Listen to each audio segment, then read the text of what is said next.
Okay, it's time, so let us get started. My name is Calder, and I'm Dean at this Graduate School of Public Policy, and I happen to be the moderator for this seminar today. So before we introduce our speaker today, let me say a few words about the topic today. In 1988, an article under the title of Japanese Foreign Economic Policy Formation explaining the reactive state appeared. The article said that Japan was a reactive state, which is defined as follows. First, the state fails to undertake major independent foreign policy initiatives when it has the power and capability to do so. And the state also responds to outside pressure for change, albeit erratically, unsystematically, and often incompletely. The author of this article was a relatively young junior faculty member at Princeton University, but it was noticed immediately. Since the publication of this seminal piece, the theory of reactive state has been subjected to a series of tests. And each and every time, the theory has passed the test with flying colors. However, quite some time has passed since the appearance of this seminar article, and we tend to think that Japan is certainly has become more proactive, at least more proactive than depicted in the theory initially. So the question is, can we finally say goodbye to this theory? We have a perfect opportunity to ask that question today because the speaker today is the author of that very article. Let me introduce Professor Kent Calder. Kent is a professor at SAIS and director of the Edwin Reischauer Center for East Asian Studies at SAIS in Washington, D.C. He has many publications which are too numerous to even begin to mention. But let me emphasize that his research goes far beyond Japanese studies and traverses comparative politics, international relations, international political economy, and many other sub-disciplines of political and social sciences.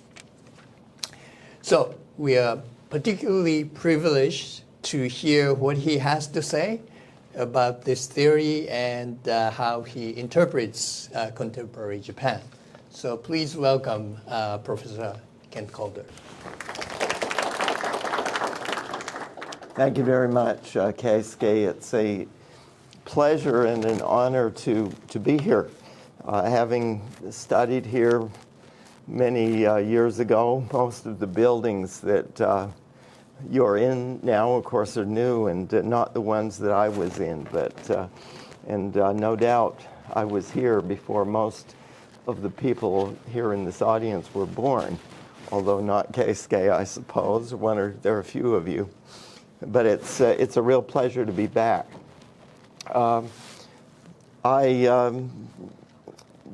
Again, the concept of the reactive state is something that related to my own intellectual development quite significantly. Ever since I was a graduate student, and perhaps also this relates just to the particular period that I went to graduate school and the people I interacted with, the kind of problems that were so prominent on our agenda in those days, but that I think still continue to be quite relevant. the shadow of the Nixon shocks and the transformation or the lack thereof, not just of Japanese political economy, but other nations in a system that was becoming more fluid and more infused with geopolitical impacts, influences. I'd like to, the title that we have before us is Japan Still a Reactive State 35 years on? And of course, that is one important subject, but I think the answer, if the question really is the value, the heuristic value of that concept itself, is probably better to pose the whole thing a bit more abstractly. Whether nation states are reactive as opposed to proactive in international affairs, and what the broad tendencies are in that regard, and what forces are driving nation states either to initiate policies before they're under strong pressure to do so, or to wait, but to respond. Of course, fundamentally, there's a distinction, of course, between, in my mind, between reactive policy making, in which there is a response to some kind, even if it follows an external stimulus, and autistic policy making that simply doesn't respond at all to the problems in question. Let me give you a few examples, I think, empirical examples, some of them out of Japanese policy making, but some elsewhere, because I think the whole concept can be useful heuristically in other contexts besides that of Japan as alone. I remember I went to speak on this topic of the reactive state up at Yale University several years after the article came out, and Joe LaPalambara, Professor LaPalambara, comparative politics, a specialist on Italian politics, he asked me, don't you think that this has a broader relevance to a nation like Italy? And if so, why is that the case? That stimulated me to think more generally about it. But first, so that we can begin a more general discussion, let me give you a few examples of reactive policy making as I was thinking about this and beginning to try to develop this concept itself. As I mentioned, I began my study of Japan in the early 1970s and the Nixon shocks of 1971, where suddenly the U.S. closed the gold window and the convertibility of the convertibility of the dollar in response to the huge trade surpluses that not just Japan, but Germany and a number of other nations had. That was one. And of course, then also the sudden decision to send Henry Kissinger to China, and then to announce a sharp reorientation of U.S. policies toward China.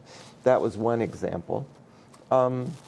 Another, the pro-Arab shift in 1973, and there were echo effects, of course, in 1979 as well, when the Arabs threatened an oil embargo against those states that didn't observe blockade sanctions against Israel and so on. And Japan modified its policies in response to threats from the Arab nations, in contrast to the United States and the Netherlands in particular. of course, a number of government pronouncements, a whole series of Japanese government reports like the Maekawa report just before the 1986 Tokyo G7 summit of comprehensive opening of the Japanese economy. Some of these things implemented and some not. In the early 1990s, financial decision-making of a whole variety of cases. The U.S.-Japan trade negotiations continuing, of course, right from the textile crises in the mid-1960s and all the way through the Nixon shocks and on into the 90s. The SII discussions, for example, I think show some good cases where this notion is operative. Some people might say, bring this right up to the present, even things like the security proposals that we've seen in the last few months in the wake, or the sanctions that Japan imposed, very sharp and broad financial sanctions against Russia imposed in late February of 2022, or the recent security initiatives, or even some of the details of the U.S.-Japan summit discussions announced just this last week. So there are a number of cases, if we look at Japanese policy over time. As I say, some would argue, Professor LaPalambara seemed to think so, that in European decision-making in a broad series of cases, there are responsive, reactive policies adopted. And of course, a critical test of these things is particularly when the policy in question is not simply a reaction, just simply what the country in question would do for reasons of either broadly defined national interest or the specific reactions to specific interest groups, but rather something that's contrary to the general thrust of their domestic policies. So in any case, this issue of the reactive state and to what extent it fits Japan's behavior is, this has been a question that's been debated, of course, quite extensively over the last 35 years. Actually, this year is the 35 years since this piece came out. There's an awfully lot that maybe one thing in which I might just say a few words is how I particularly came to be interested in this and why I think it is an important question analytically. What kept coming back to me again and again, and as I say, I began to look at Japan as a non-Japan specialist, PhD student at Harvard University in the early 1970s, and was looking really at issues that were very different, particularly in international development, urban politics, very different from the sort of things that I've done recently. But in this, and I happened to have been, when the Nixon shocks were happening, I was in Hawaii, where, of course, the impact was quite dramatic. Tourists weren't able to exchange money, and there was lots of consternation. What does this mean to the local economy? Of course,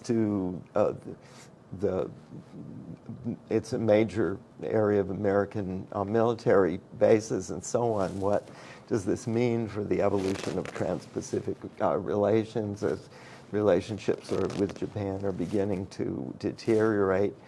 There were a whole range of questions that were very clearly emerging, and I wasn't in any way a Japan specialist, but finally, it came back to a puzzle. First of all, of course, Japan was clearly a rising, a very rapidly growing economy.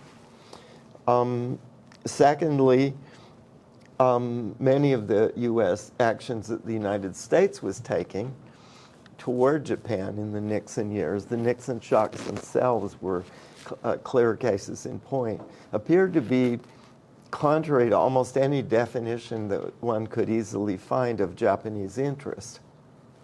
And they were done, of course, very abruptly. John Connally and Richard Nixon and then Henry Kissinger, all three of those decision makers, very brusque and abrupt and sudden, and taking decisions that appeared to be clearly contrary to Japanese interests. And also, the Japanese response, given all of those things, struck me as remarkably mild in many ways. And I wondered exactly what this was going to provoke in the longer term. Another thing that made the whole situation seem so puzzling was the pre-war history, or the historical contrasts. Of course, there'd been major abrupt U.S. policy actions against Japan in the early 1940s, such as the energy embargo against Japan after the intervention in Vietnam and Indochina in 1940. And so what kind of a reaction will this sort of thing provoke? These were the kind of questions that I had that got me interested in Japan. I dropped all the courses that I was taking preparing for my generals, and one semester before my generals, I began taking Japanese. I worked in Reischauer's Japanese politics course, and IPE, International Political Economy, and so on. So it was really a sea change in terms of my own career that was provoked by this paradox. You know, such a large country, such major economic capabilities, financial capabilities as well that were clearly rising rapidly, U.S. actions contrary to Japanese interests, and the kind of response that this might provoke. The literature of the time, of course, also suggested that this was going to be, it's going to provoke Japanese nationalism. In fact, I can remember Reischauer himself felt strongly. One of the things he worried about. He was quite upset with Kissinger's abrupt overtures toward China, as many members of the Democratic Party in general were upset with Nixon for a whole series of reasons. And then even some, Democrats who had policy interests and free trade oriented. Fred Bergsten, for example, wrote a piece called Coming Trade Wars in Foreign Policy in 1971. And warned of the major consequences that were going to arise from things like these Nixon shocks. And Isaac Shapiro, who is also a free trader, was talking about Japanese Gaullism, the rise of Japanese Gaullism, and the likelihood of some kind of strategic response from Japan as well.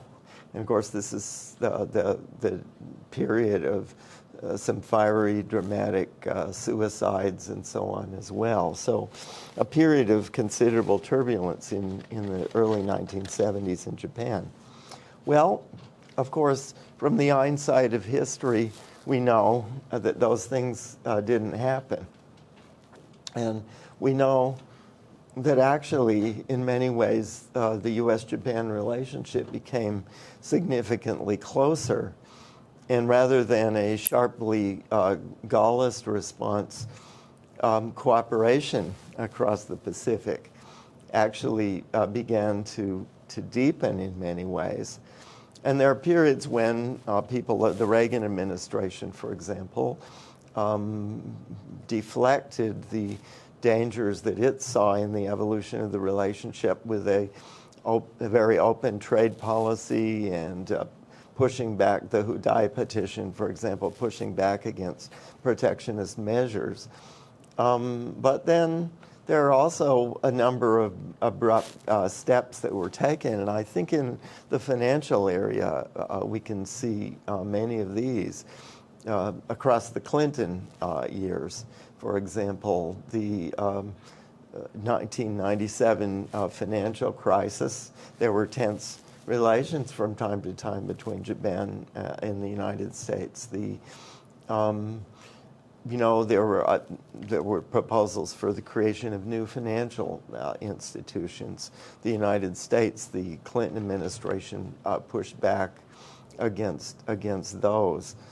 The Chiang Mai Initiative, of course, finally happened, but there was no establishment of a large Asian financial institutions, for example, that many had been pushing for. So again, many of these paradoxes continued.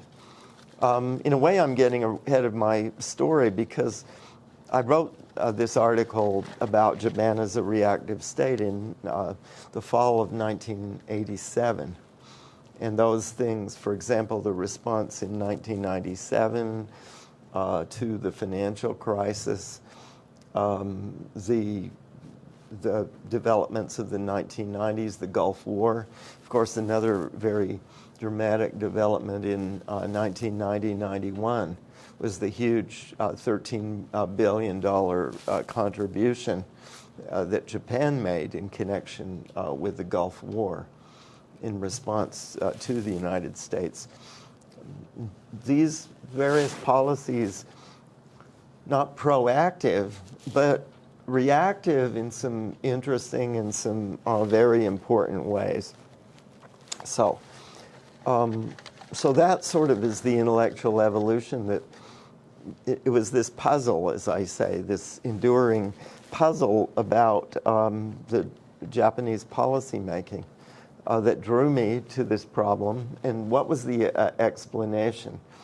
The heart of it really was that it wasn't simply, of course, there's been others who've said this is reactive realism.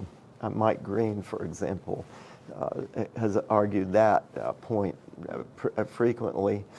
So that in response to this, I think one dimension of that is very difficult. It doesn't seem to me that it's a clear theoretical concept. It's difficult to define what one means exactly by realism in that case, or how it's defined. It forces one into a phenomenological problem of understanding what was in the minds of the decision makers in question.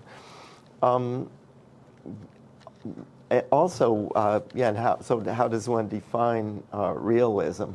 And then another empirical problem or issue that I have seen is that several of the decisions in question, again, that things like the Nixon shock is our clear case, and is the decisions that were actually taken in response were not clearly manifestations of Japanese interest. There are a range of things. In finance, I think, in the early 1990s, you can see a number of these. Japan was by far the largest surplus economy in the world with huge financial resources. And yet, some of the American initiatives, the configuration, for example, of a Brady plan after the Prime Minister Miyazawa had a plan of his own and a withdrawal of the Miyazawa plan, despite the fact that the United States or Japan was by far the largest surplus nation in the world. You know, there are a number of these decisions that are, I think, difficult to rationalize in terms of a realist model. In any case, that maybe I should just go briefly into the reasons why I feel that this concept of reactive state is empirically why in Japan that has prevailed, and also how to what extent this is present in other countries. Certainly, I do believe there is an evolution, exactly as Professor Ida was suggesting. Has there been an evolution? Is Japan still a reactive state? In what ways and why? That is an important question, and certainly I would like to address that. Before that, I think just for a second I should should give you a sense of what I believe the factors are that drive a reactive policy structure that is that does not directly address the clear configuration of national interest, that puts constraints on the way, in any case, that national interest is expressed. The heart of it, really, I think, is structural issues, and which also, I think, helps us to understand cross-national differences that exist, particularly between Japanese policymaking on some issues, or particularly, of course, I would say in the period before Prime Minister Abe in particular, and the patterns that prevail generally, again, I'll qualify that as we go forward, in the United States, and I would say some other countries with institutional configurations that make it easier to act proactively. France, for example, countries with a strong central executive, I think, make it easier to engage in proactive policy making, or that are either small enough or have a tightly configured policy structure that facilitates proactive policy making. Singapore, for example, has also, I think, shown that phenomenon. France, Singapore, the United States on the one hand. On the other, more as general tendencies, Japan. Some other countries, of course, that are much smaller, which again compounds a bit of the paradox.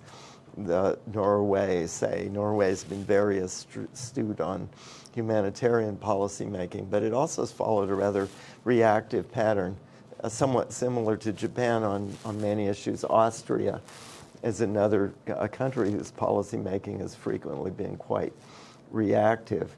Italy, as La Palombara was suggesting, I think that is another general pattern of this.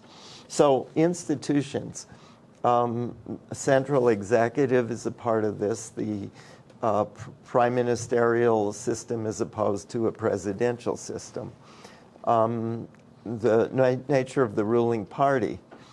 In the case of Japan, of course, traditionally, and this began to shift after 1994 with the electoral changes, but a highly factionalized liberal democratic party, which made it harder for the prime minister to go ahead with decisive decisions. Also, complicated legislative processes. The Diet only being in session for 3 days, 4 days a week, very short sessions. The sessions, the year is truncated into multiple sessions, and so the predictability which the central executives have to make decisions becomes more constrained. Those kind of institutional considerations are right at the heart of what I think is the difference between a reactive state and and a proactive state. Of course, the geopolitical positioning, of course, that certainly is a consideration, but my argument goes considerably beyond that. It's not simply that a country is, one country is big and another country is small, and so the small country is always reactive and the big country is proactive. It doesn't operate quite like that. The institutional structure is quite important. Now, certainly there are things that I think this kind of an argument explains and things that it doesn't. Obviously, the question of what sort of a response, if there's an external pressure of some sort, then the question becomes what kind of reaction happens. And there's been people, Jerry Curtis, for example, talked about the idea of a refractive state. He didn't deny the existence of reactivity in the sense of responding to an initiative, a foreign pressure of some sort from the outside, but then to say that it's refined internally. And in fact, the refinement can go so far as to, negate the foreign pressure, or simply for the domestic party, the LDP or whoever it might be, actually to achieve purposes that it wanted to begin with through this process of inciting foreign pressure and then responding to it.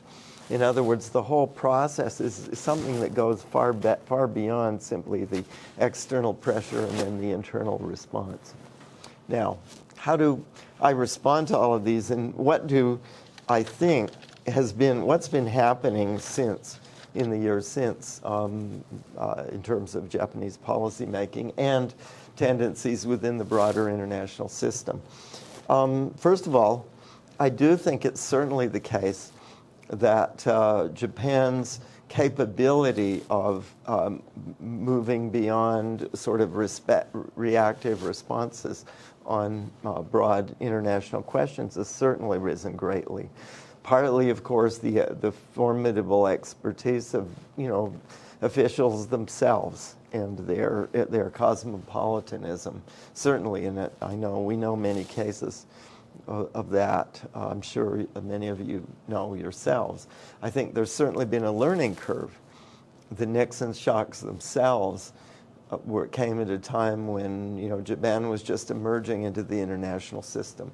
Some of the institutions that later became important, even take the G7 or the G20 or all of these broader multilateral institutions that later gave inputs and ways to understand what would be happening. Those things didn't exist at the time of the Nixon shocks. And then they began to evolve over time. Personal networks, again, between the bureaucracy and the broader world. Those things also began to evolve. One of the most important changes, I think, is the evolution of the Conte. Not that it has been, it's had mixed implications. It certainly can be overstated.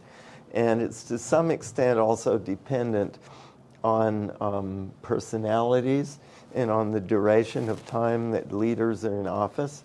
In that sense, I think Mike Green may well overstate the transformation, partly because there's some parts that have related closely to the personal role that Prime Minister Abe and the length of time Prime Minister Abe was in office, and also the role of certain personalities, a very strong chief cabinet secretary that was insistent on controlling promotions. And even if we contrast, say, the Abe administration and the Kishida administration, I think there's some significant differences there. But to look at this evolution of the Conte in terms of some of the developments, key developments, Prime Minister Koizumi, the Council on Economic and Fiscal Policy. I think the creation of some of these outside the parameters of ministries or transcending ministries focused in the Conte itself. The promotion patterns for cabinet officials, Prime Minister Koizumi was much looser in factional, assigning these to individual factions. In Prime Minister Abe's first administration, appointing politicians as special advisors to the Prime Minister. He started the idea of the National Security Advisor, Koike-san, for example, at that point. Prime Minister Abe's second administration, of course, it was so long that's part of the reason. And the big changes, I think, happened then. Things like the Cabinet Office Personnel Bureau and taking over the appointments, not taking them over totally, of course, they have recommendations, but playing a larger role in appointments at the top levels of director generals and so on in bureaus.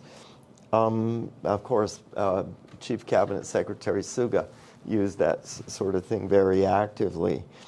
A powerful Chief Cabinet Secretary.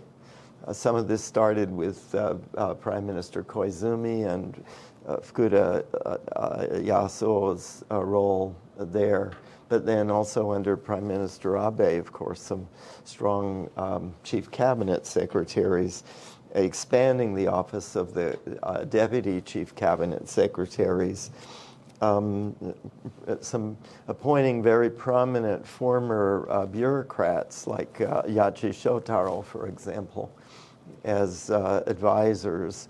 And of course that kind of thing continues now with Prime Minister Kishida, the appointment of Shimada Takashi, for example, a former Vice Minister of METI. And so cross-ministerial councils, a tight network of advisors that continued over long periods. Imai-san and Hasegawa-san and several of the people who served with Prime Minister Abe. So there's some important changes, and certainly we have to accept that those modify the degree of reactivity, and they create more possibility for proaction than was previously the case. But then finally, and I'd like to conclude with this because I do look forward to people's comments. The notion of reactivity, I think, in the 21st century, now we're 2 decades and more into the 21st century, is increasingly relevant to the global political economy as a whole, not simply to Japan, but the simple volatility of the system. And I mean areas such as finance, international finance, of course, is one of the clearest cases. In energy, also the idea of shocks, and the shocks that we had in the 70s began a lot of this. But the energy shocks in relation to the Ukraine crisis and so on, the sudden emergence of wars, the increasing politicization of the international economy, the fact that we don't have the rules of the international system are less salient than they have been. So, and I think the conflict in the Ukraine and things that have followed in a way manifest this. And then one other national example that I think puts a point to the relevance of the reactive state idea is the evolution of the Indo-Pacific concept itself, which I think both shows us how Japanese policymaking is becoming less reactive in some important areas, even as American policymaking, or those of other major nations, is becoming more reactive. The idea of the Indo-Pacific, as we know, it really started with the confluence of the two seas, Prime Minister Abe's speech at the Lok Sabha in India, in New Delhi in 2007. And then also another elaborated, I believe, 2015 or so, a major speech in Nairobi. And really, in the United States, it's much later that whole idea that the U.S. became receptive to the idea. I think it's an idea which is quite relevant and quite well embedded in Japanese national security and also economic interests. The fact that Japan imports 99% of its oil, imports 85% or so from the Persian Gulf across the Indo-Pacific, but it also has, of course, Pacific interests with the United States across the Pacific. It's quintessentially an idea very important to Japan. I think it's not so clear that it's central or that salient to the United States, narrowly speaking. The U.S. doesn't trade very much with the Middle East. It's not very dependent on oil from the Middle East. And yet, the Trump administration, Secretary Rex Tillerson in the fall of 2017, rather explicitly took up and had a major speech on the idea of the Indo-Pacific. And then the U.S. in the national security strategy at the end of that year, it embraced the Indo-Pacific. And it even renamed the Pacific fleets, the PACOM, Pacific Command, the Indo-Pacific Command. All of these things really out of a reflection of an idea that is rooted in Japanese interests rather than American. I could go on, but the basic point, again, is that the abstract concept of the reactive state, I think, continues to have relevance and heuristic value in international relations. But that is spread beyond Japan. And in some ways, the interesting issues for research probably are reactivity elsewhere in Japan, even as I think reactivity or reactive policy making does continue here as well. So anyway, I look forward to comments. Thank you.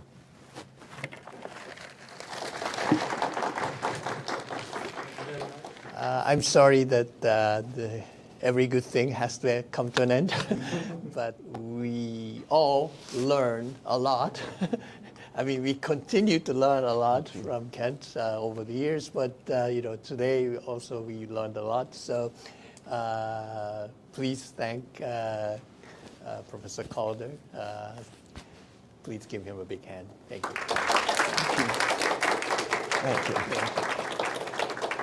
Thank you.